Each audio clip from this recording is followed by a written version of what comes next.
nas últimas semanas na Cisjordânia também. Então, eu queria colocar um ponto, Vilela, que é algo que me preocupa bastante, assim, e eu acho que a gente tem a obrigação de pensar junto algum tipo de solução para esse impasse.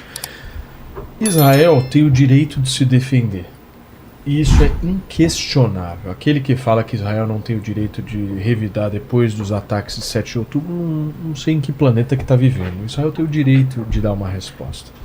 Agora, tudo é uma questão de narrativa. Tudo. Você pode ter a narrativa verdadeira, você pode ter a narrativa falsa. Mas o que você precisa é apoio para esta narrativa. E uma coisa que me preocupa muito é o maior inimigo hoje de Israel não é o Hamas, é o tempo.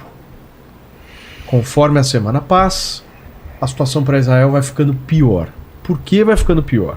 Porque a gente tem uma situação de crise humanitária ali na faixa de Gaza que não dá, é inviável na situação que está, para a gente chegar e falar, isso aí acontece mesmo, é assim. Não dá para fazer um negócio desse. A crise humanitária ali, ela está crescente, ela está gravíssima. E há também os reféns dentro dos túneis que também precisam ser vistos. Então existem esses dois pontos. Como é que Israel vai lidar com essa questão de guerra de narrativa, da guerra midiática, que para mim é a guerra que conta? Hoje a guerra que conta é muito maior do que a guerra de tanques, a guerra de mísseis, de bombas. É a guerra do Instagram, da rede social, do Facebook, a informação que está sendo disseminada. No momento, eu acho que Israel tem sim a narrativa a seu lado. Mas alguns pontos eu acho que estão me preocupando nessa história. O crescente número de pessoas que estão sendo hospitalizadas ali, e os hospitais da faixa de Gaza, pela última informação que eu vi no domingo, o número estava em 14 mil pessoas que estavam nos hospitais. Mas também quem falou foi o Hamas. Não, mas isso dados inclusive do próprio serviço de inteligência americano. Se não forem 14, são 10, são 9, são 11. Muita gente. Muita gente hospitalizada.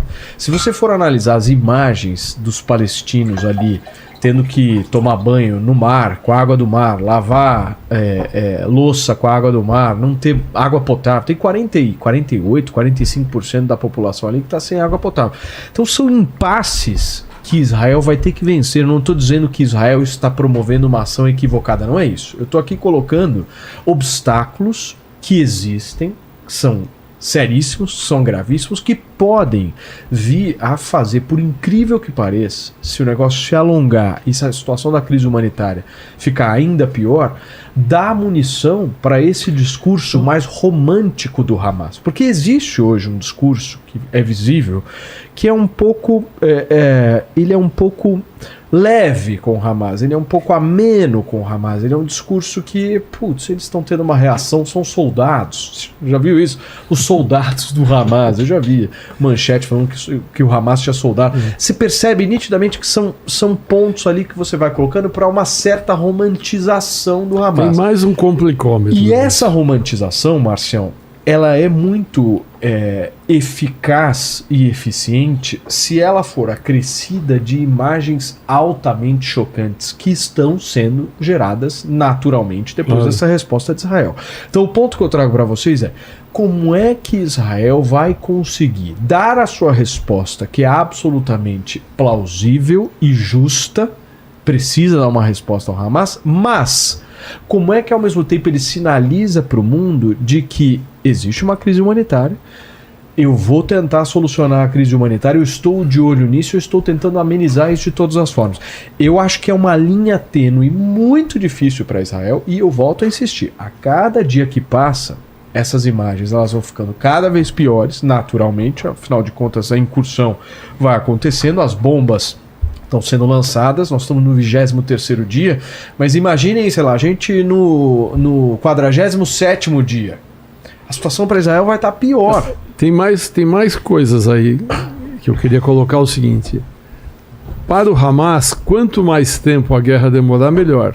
Por quê? Eles têm 500 quilômetros de túneis. São Paulo tem 100 quilômetros de metrô. Eles têm 500 quilômetros de túneis. Para o Hamas, não falta água, comida e combustível. Para eles tem tudo, porque eles já estocaram isso. Quanto mais palestino morrer, é melhor para o Hamas. Então, quanto mais tempo a guerra prolongar, é melhor para o Hamas, por causa dessa narrativa que o Paulo falou, de que a mídia vai começar cada vez mais dizer que lá Já tem uma começou, crise né? humanitária. Já começou. Já começou. Então, e para o Hamas, se morrer 1 milhão dos palestinos, não é problema. O problema do Hamas é destruir Israel. Ele não está preocupado com os palestinos. E do lado de Israel tem outro problema muito grave. Israel tem hoje 500 mil displaced person, quer dizer, 500 mil pessoas refugiadas dentro de Israel. Quem são essas 500 mil?